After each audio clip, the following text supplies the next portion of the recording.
Hi friends, అందరికీ శ్రీరామనవమి శుభాకాంక్షలు. ఈరోజు చేసుకునే పానకాన్ని నేను మీకు తయారు చేసి చూపించబోతున్నా. ఇందులోకి నేను ఒక గ్లాస్ నీళ్ళు తీసుకొని చిన్న సైజు బెల్లం ముక్క తీసుకున్నా. ఎందుకంటే నేను కొంచెమే తయారు చేసుకుంటున్నాను కాబట్టి. ఎక్కువ తయారు చేసుకోవాలనుకునే వాళ్ళు నీటికి తగ్గ బెల్లాన్ని తీసుకొని బాగా కలుపుకోవాలన్నమాట. ఈ బెల్లం అనేది ఆ నీటిలో బాగా కలిసిపోవాలి.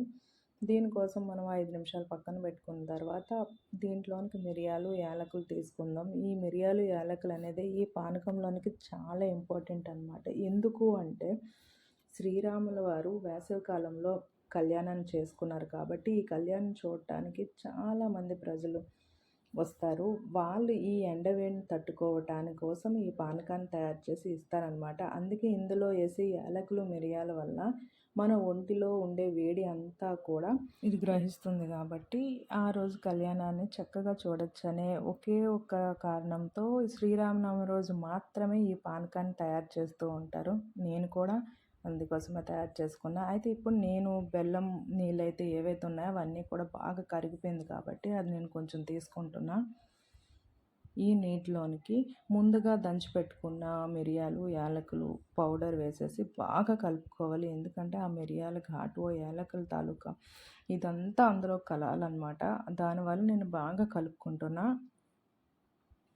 చూసారా, నేను కలిపేటట్టు అలా బాగా కలుపుకుంటే ఆ రసం అనేది ఆ బెల్లం నీటిలోనికి చాలా బాగా దిగుతుందన్నమాట.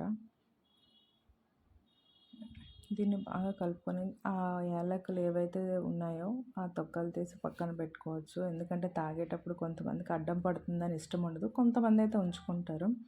నేనైతే పక్కకు తీసేసిన. అలాగే ఫైనల్గా తులసి ఆకులు వేసుకున్న. తులసి కూడా శరీరానికి చాలా చాలా మంచిది కాబట్టి ఈ పానకంలో కొంచెం తులసి ఆకులు వేసుకుంటే మన ఒంటికి మరీ చలవ చేస్తుంది. అందువల్ల నేనైతే తులసాకులు వేసాను. ఇలా కలుపుకొని తాగినట్లయితే మాత్రం మన శరీరంలో ఉండే వేడిని వెంటనే కూడా తగ్గిస్తుంది అనమాట. అందరూ కూడా ఈ పానకాన్ని తప్పకుండా తాగాలి. అందరూ కూడా దీన్ని ఈ టైంలో తాగితే చాలా మంచిది. దీంతో పాటు వడపప్పు చలివిడి కూడా నైవేద్యంగా ఉంటే చాలా మంచిది.